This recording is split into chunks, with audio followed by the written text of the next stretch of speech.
Earth's major cities lay in smoldering ruins. The opening salvo of the Unas invasion had caught humanity off guard, decimating key military installations and communication hubs across the globe. Humanity faced an existential threat, unlike anything seen before, as the technologically advanced Unas descended upon the planet, led by their ruthless commander, Belos. Amid the chaos, Randy Carter, a battle-hardened soldier with the United Earth Defense Force, rallied his fellow soldiers and civilians. He led a desperate resistance against the alien onslaught, exploiting his knowledge of Earth's terrain and the invaders' overconfidence to score early victories. But these successes only served to enrage Belos, who vowed to crush the human resistance and make an example of Carter. As news of Carter's exploits spread, inspiring pockets of resistance worldwide, the true scope of the Unas' plan became clear. The aliens sought not just to conquer Earth, but to strip the planet of its resources, enslaving humanity to fuel their own empire's expansion. With the fate of the entire human race hanging in the balance, Carter and his allies had to find a way to unite Earth's fractured nations and mount a coordinated counterattack against the Unas invaders. But the odds were stacked against them. The Unas' technology far outstripped anything humanity had at its disposal, and Belos's forces seemed to anticipate their every move. As the battle for Earth raged on, Carter began to suspect that the Unas might have had help from within, a traitor who had been feeding them information on Earth's defenses and the Resistance's plans. With time running out and the future of humanity on the line, Carter had to uncover the truth, rally Earth's defenders, and find a way to defeat an enemy that seemed all but invincible. The stage was set for an epic struggle that would test the limits of human courage and determination in the face of an implacable alien foe. As the Resistance pored over the captured Unas data, a sense of excitement and renewed purpose filled the air. Carter, his eyes alight with purpose, called an emergency meeting with General Graves and the Resistance leadership. "The Unas are not as united as we thought," Carter explained, gesturing to the holographic display of the alien society's hierarchical structure. "If we can disrupt their supply lines and infrastructure, we might be able to exploit the divisions within their ranks and weaken their grip on Earth." General Graves, his brow furrowed in contemplation, nodded slowly. "It's a bold plan, Carter, but it might just work. We'll need to be precise and efficient in our strikes. Every resource counts." As the Resistance mobilized for the targeted attacks, a commotion erupted at the base's perimeter. Guards escorted a young Unas female into the command center, her hands bound and her expression a mix of fear and defiance. "I am Zara," she declared, her voice steady despite the tension in the room. "I am here to help you fight against the tyranny of my own people." Murmurs of disbelief and suspicion rippled through the gathered rebels, but Carter stepped forward, his gaze locked on Zara's. "Why should we trust you?" Zara met his stare unflinchingly. "Because I have seen the suffering caused by the ruling class's greed. I am part of a growing underground movement that seeks to overthrow them and end this unjust war. I can provide valuable information on Unas operations and culture."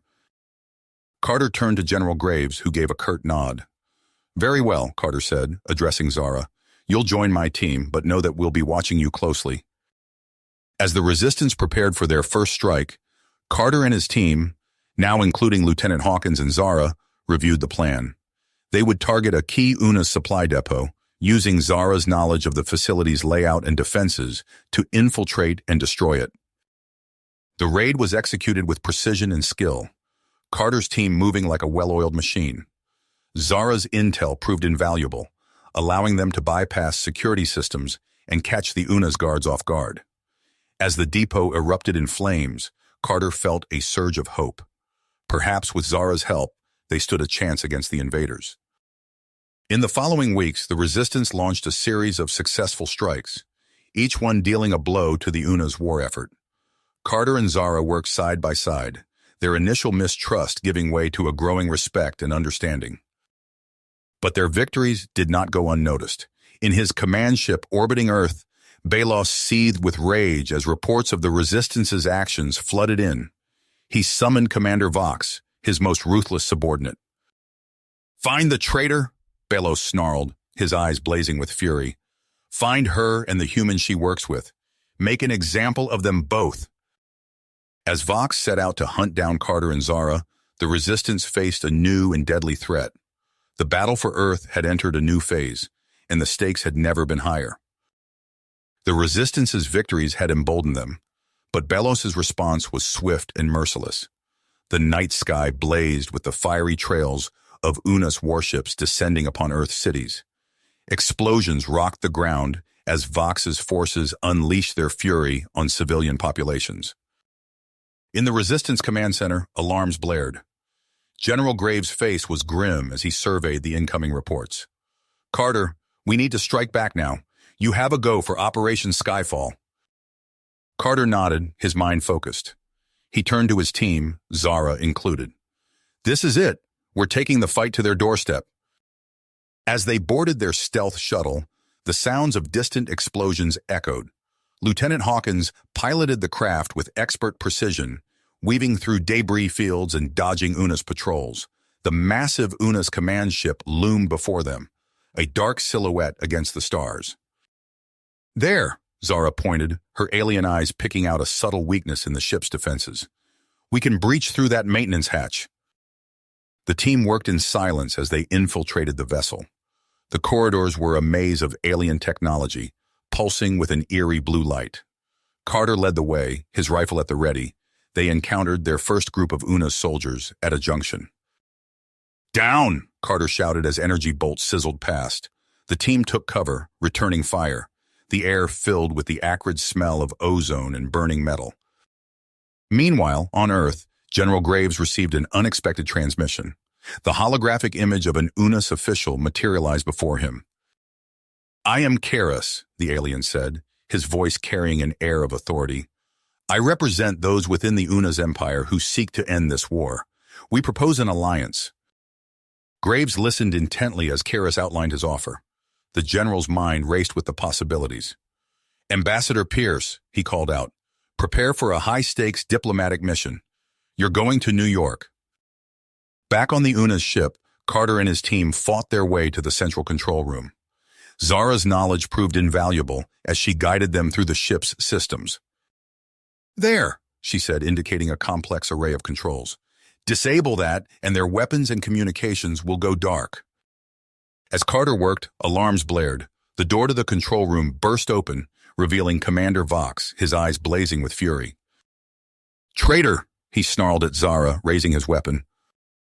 Carter reacted instantly, tackling Vox. They grappled fiercely, crashing into consoles and equipment. Vox was powerful, but Carter's human agility gave him an edge. In a desperate move, Carter managed to disarm the Unas commander, pinning him against a wall. Vox sneered, despite his defeat. "You think you've won? Your precious resistance is already compromised. One of your own has been feeding us information from the start." Before Carter could demand more information, Vox triggered a hidden device on his armor. A blinding flash filled the room, and when it cleared, the Unas commander was gone. With the command ship disabled and the Unas forces in disarray, Carter and his team made their escape. But Vox's words echoed in his mind. A traitor in their midst? The implications were staggering. As they returned to Earth, the landscape of the war had shifted. Ambassador Pierce's team was en route to New York, and the alliance with Karis's faction promised new hope. Yet the shadow of betrayal loomed over their hard-won victories. Carter knew his next mission would take him into the heart of Unas-occupied territory. He had to uncover the truth, no matter the consequences. The fate of humanity depended on it. Carter's mind raced as he piloted the shuttle back to Earth. Vox's words echoed in his ears, a constant reminder of the betrayal lurking within the resistance. As soon as they touched down at the base, he sought out Sarah Hawkins. "We've got a problem," he said, his voice low and urgent. "There's a mole in our ranks." Hawkins' eyes widened, then narrowed with grit. "How do you want to handle this?" "Quietly," Carter replied. "Assemble a small team. We need to review every communication, every intelligence leak. No one outside this group can know." For days, Carter and his team pored over data, cross-referencing mission reports with Unas attack patterns. The work was grueling, But slowly a pattern emerged. "Look at this," Hawkins said, pointing to a series of transmissions. "These data bursts always precede major UNA's offensives." Carter leaned in, studying the information. His blood ran cold as he recognized the source. "No," he whispered. "It can't be." The evidence was irrefutable. Lieutenant Paul Jennings, Carter's longtime friend and comrade, was the traitor. Across the globe, the tide of war was shifting. Ambassador Pierce and Karras coordinated a series of precision strikes against Belos's strongholds. UNA's dissidents, emboldened by the Resistance's success, joined the fight in growing numbers. In his orbiting command ship, Belos raged at his subordinates. "Crush them!" he roared, spittle flying from his lips. "I want every suspected rebel rounded up and interrogated." The resulting crackdown was brutal. UNA's civilians, accused of disloyalty, were dragged from their homes and imprisoned. Carter steeled himself as he approached Jennings in the base's mess hall. "Paul," he said, his voice heavy, "we need to talk." In a quiet interrogation room, Carter laid out the evidence. Jennings's face paled, then hardened. "You don't understand," Jennings said, his voice cracking. "They promised me power, wealth beyond imagination. I never meant for it to go this far." Carter's fist clenched at his side. "You betrayed us, betrayed Earth." As Jennings was led away in restraints, a pall fell over the resistance base.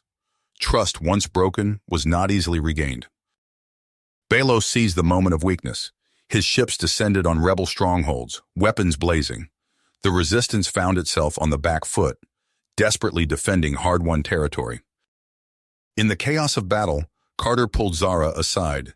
"We need to end this," he said, "and we're going after Belos himself."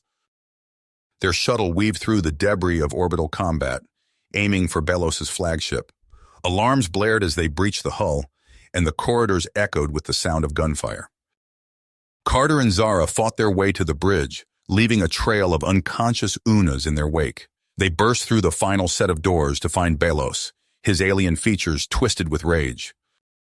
The fight was brutal and swift. Belos was a skilled warrior, but he was no match for Carter and Zara's teamwork. As Zara's stun blast finally brought him down, Carter felt a surge of hope. With their leader captured, the loyalist UNA's forces faltered. Karras, seizing the moment, opened a channel to the human resistance. "We have an opportunity," he said, his holographic form flickering before Carter and General Graves. "A chance for peace." Carter nodded, his expression grim but determined. "Let's make it count." "Count?" Carter's words hung in the air as he and General Graves exchanged determined looks. The capture of Belos marked a pivotal moment in the war, but both men knew the real challenge lay ahead. In the days that followed, an uneasy quiet settled over Earth. The constant barrage of UNA's attacks ceased, replaced by tense negotiations between human and alien representatives. Carter found himself thrust into the role of diplomat, working alongside Karras to bridge the vast divide between their species. "We need to address the UNA's labor camps," Carter said during one particularly heated session. He stood at a makeshift conference table, surrounded by holographic displays of both human and UNA's territories. "Those people have suffered enough." Karras nodded, his alien features set in a grim expression. "Agreed, but we must also consider the loyalist factions among my people. They won't simply lay down their arms because Belos is captured." As if to underscore his point, alarms blared throughout the compound. Carter's hand instinctively went to his weapon as he raced to the command center, Karras close behind. "Report!" he barked, taking in the chaos of flashing screens and frantic communications. A young lieutenant, her face pale with shock, turned to them. "Sir, we've lost contact with Outpost Sierra. Last transmission indicated they were under heavy fire from UNA's forces." Carter's eyes narrowed. "I thought all UNA's military operations were suspended." "They were," Karras said, his voice tight with anger. "This can only mean one thing." Before he could elaborate, the main view screen flickered to life. A face appeared, UNA's, but not one Carter recognized. The alien's eyes gleamed with a fanatical light. "I am Commander Goran," the UNA's declared, his voice dripping with contempt. "Your pathetic attempts at peace end now. The true vision of the Una's empire will be realized, with or without Belos. The transmission cut off abruptly, leaving the command center in stunned silence. Carter turned to Kiris, his eyebrows furrowed. "We need to move, now." Within hours, Carter found himself aboard a stealth shuttle, leading a joint human-Unas strike team. Their target, a massive Unas warship that intelligence suggested was Goran's base of operations. As they approached, the ship's defensive systems sprang to life. Energy beams lanced out, forcing Hawkins to execute a series of wild evasive maneuvers. "Hang on!" she shouted as the shuttle barrel rolled, narrowly avoiding a direct hit. They breached the hull in a shower of sparks, alarms blaring as atmosphere vented into space.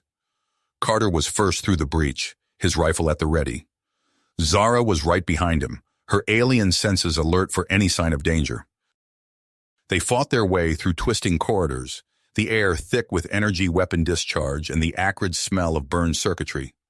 Carter's team moved with practiced efficiency, human and Una's rebels working in perfect sync. As they neared the ship's command center, a massive explosion rocked the vessel. Carter stumbled, catching himself against a bulkhead. When he looked up, his blood ran cold. Zara lay on the deck, a jagged piece of shrapnel protruding from her chest. Her eyes, usually so vibrant, were dimming rapidly. "No," Carter whispered, dropping to his knees beside her. "Stay with me, Zara. We're almost there." She reached up, her fingers brushing his cheek.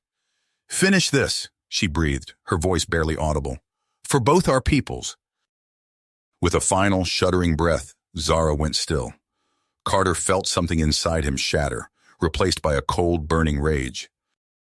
He stood, his face a mask of stubborn persistence. "Let's end this," he growled to his team. They burst into the command center, weapons blazing. Goran stood at the helm, surrounded by fanatically loyal troops. The Una's commander's eyes widened in surprise, then narrowed with hatred. "You're too late, human," Goran snarled. "The weapons are already primed.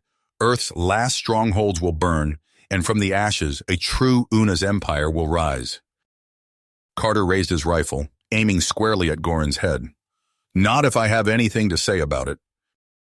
You have reached the end of the story. If you enjoyed this story and want to support us, please leave a like and subscribe to our channel, and for every comment that says 88, I will heart every single one of them. Thank you for your time.